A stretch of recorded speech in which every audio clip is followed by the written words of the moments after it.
விநாயகர் சதுர்த்தி என்றால் என்ன? அன்று விநாயகரை எப்படி வழிபட வேண்டும்? என்ன பலன்கள் கிடைக்கும்? விநாயகர் சதுர்த்தி பற்றிய முழுமையான விளக்கம் இதோ. விநாயகர் சதுர்த்தி என்றால் என்ன? விநாயகர் சதுர்த்தி அல்லது விநாயகர் சதுர்த்தி, பிள்ளையார் சதுர்த்தி என்பது விநாயகர் அவதரித்த தினம் என கருதப்படுகிறது.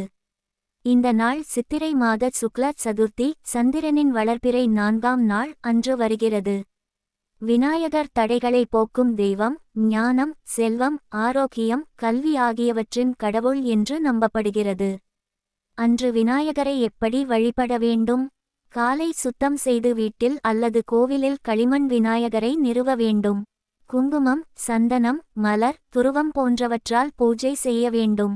விநாயகருக்கு மிகவும் பிடித்த மோதகம், கொழுக்கட்டை, உடக்கை காரம், வடை, பால் பாயசம் போன்ற நைவேத்தியங்களை சமர்ப்பிக்க வேண்டும்.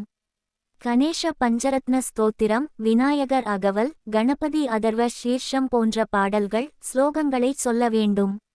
நாள் முழுவதும் விரதம் இருந்து மாலை நேரத்தில் பூரண பூஜையுடன் விநாயகரை வழிபடுவது சிறந்தது. வழிபாட்டின் முடிவில் ஆர்த்தி எடுத்து பிரசாதம் பகிர்ந்து கொள்ள வேண்டும். விநாயகர் வழிபாட்டின் பலன்கள்: தடைகள் நீங்கும், வாழ்க்கையில் ஏற்படும் இடையூறுகள், வியாபார தடைகள், கல்வி சிரமங்கள் நீங்கும். கல்வி, ஞானம், புத்திசாலித்தனம் அதிகரிக்கும். குடும்ப ஒற்றுமை நிலைக்கும். ஆரோக்கியம், மனநிம்மதி கிடைக்கும். புது முயற்சிகளில் வெற்றி பெறுவார். இறை அருள், செல்வ வளம் வளரும். மொத்தத்தில் விநாயகர் சதுர்த்தி அன்று விநாயகரை ஆராதித்தால் எல்லா நல்ல காரியங்களும் தடையின்றி நடைபெறும். மனதில் தெளிவு வந்து வெற்றியும் வளமும் கிடைக்கும்.